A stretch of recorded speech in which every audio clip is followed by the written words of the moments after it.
वाला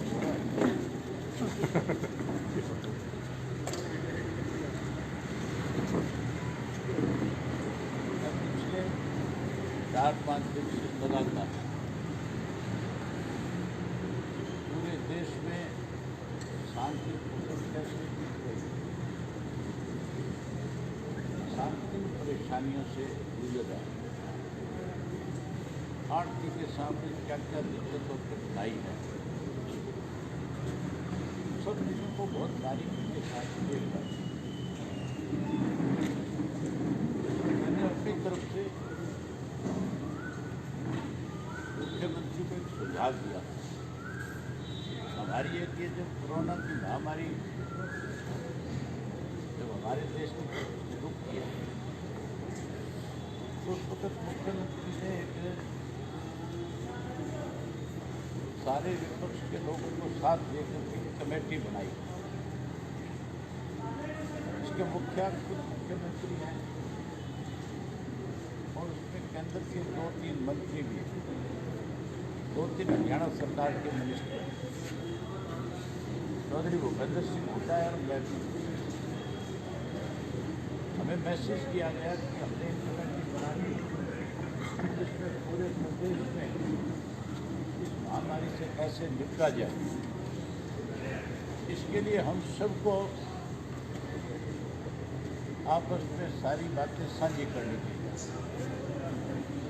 हमने मुख्यमंत्री का इस बात के लिए स्वागत किया। हमने उनसे कहा कि भाई प्रदेश की जिम्मेदारी तो आपकी है, लेकिन आपने एक कमेटी का गठन कर दिया,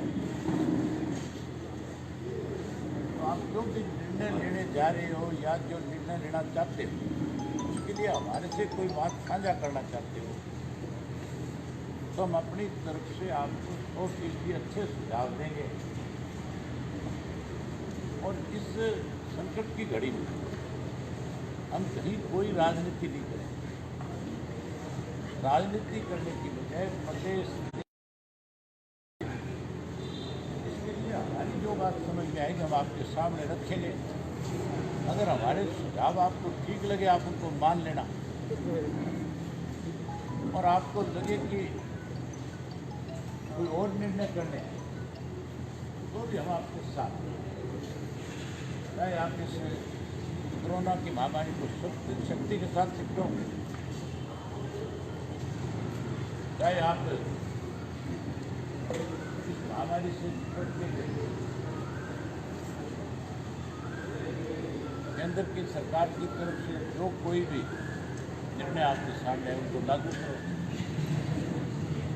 इस महामारी से लड़ने के लिए कहीं पैसे की जरूरत हो, कहीं वॉलंटियर की जरूरत हो, हम अपनी अपनी पार्टी के लोगों को वॉलंटियर के रूप में भी आपके साथ लगाएंगे और इस महामारी से लोग बचें, इससे हम जीतें, इसके लिए हम आपके साथ। जब किसान की सरसों की फसल आ रही उससे पहले मुख्यमंत्री ने एक दिन एक मीटिंग बुलाई हमारे, और जब मीटिंग बुलाई तो मैंने मुख्यमंत्री के सामने व्यापारी और किसान का क्या रिश्ता है उसके लिए चर्चा की। मैंने उनसे कहा था कि आपकी जब सरकार बनी थी प्रदेश में तो आपने हमारे यहाँ पे ऑनलाइन का सिस्टम लागू करने की बात की। जब आप ऑनलाइन लेकर के आए थे तो हमने खुद करके आपसे बताया था कि इससे व्यापारी का किसान का आपस का रिश्ता खत्म हो जाएगा। आप ये पद्धति यहाँ लागू ना करें, या तो आड़त करने वाले व्यक्ति मार्केट फीस कम करके उसको आड़त बढ़ा कर प्रोत्साहित करो। किसान जो है उसका भरोसा केवल और केवल आड़ती के ऊपर है।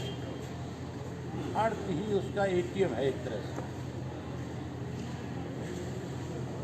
मुख्यमंत्री ने क्योंकि वो सत्ता में थे, उनके पास बहुमत था, और बहुमत के बल पे इस तरह के निर्णय उन्होंने लागू किए। हमने उनका विरोध बाहर भी किया और विधानसभा के अंदर भी। अब समय ऐसा आ गया था कि हमें फिर से इन सब चीज़ों को लेकर के मुख्यमंत्री को सुझाव देने चाहिए। मैंने उनसे कहा कि मुख्यमंत्री जी आपने खेती नहीं करी, जो खेती करता है उससे आप बुला करके पूछो कि तेरी क्या क्या दिक्कत है, कैसे उन इतना जो पूरे साल अपना रास्ता निकालते हैं। मैंने उनसे कहा था कि जब हम फसल लेकर के मंडी में आते हैं उससे पहले हम आड़ती के पास जाते हैं और आड़ती से जाकर के जो फसल की बिजाई करनी है उसका बीज खरीदना है, पैसे दें।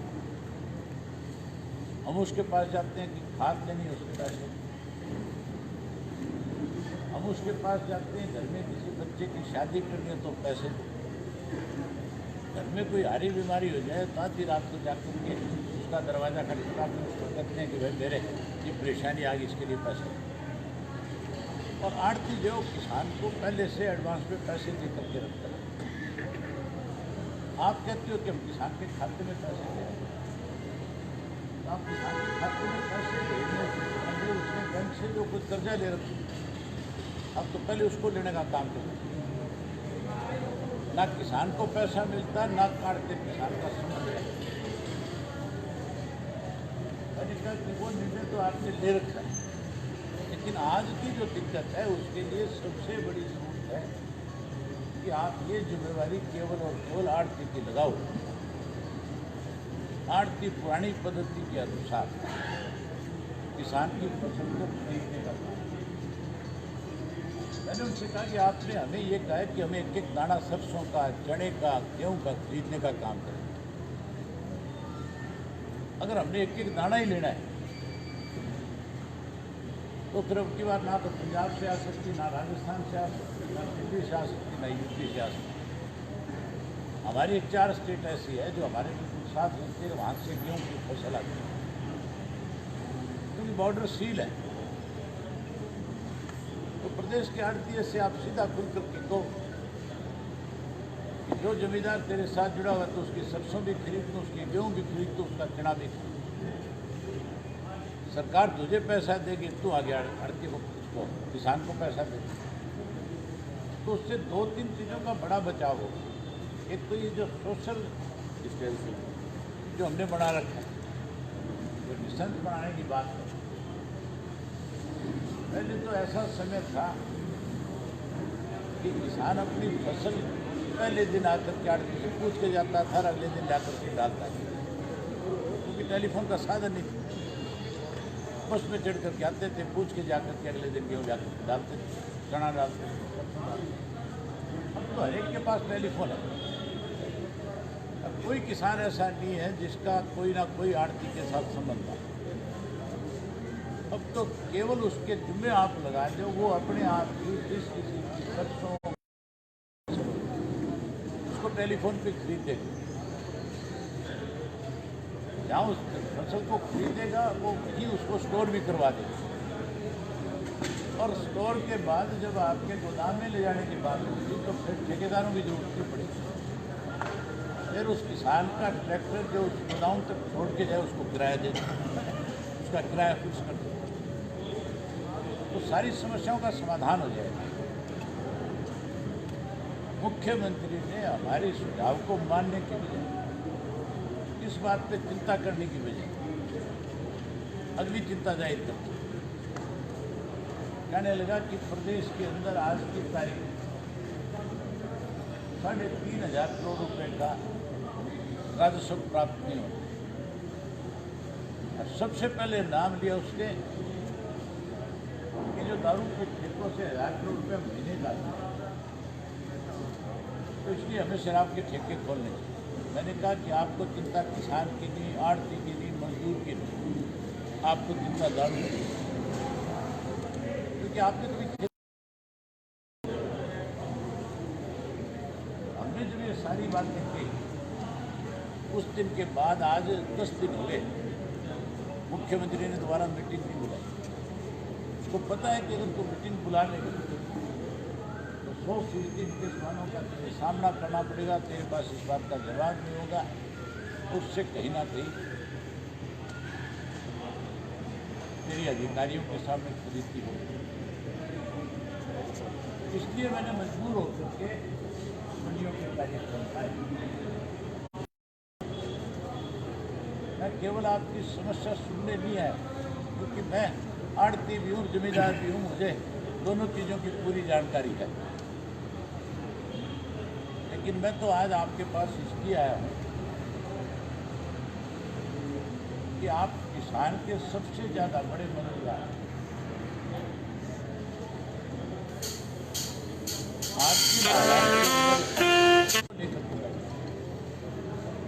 सरकार ने जिस तरीके का रवैया अपना रखा, उससे मुझे लगता नहीं कि कोई जल्दी इस बात का समाधान निकले।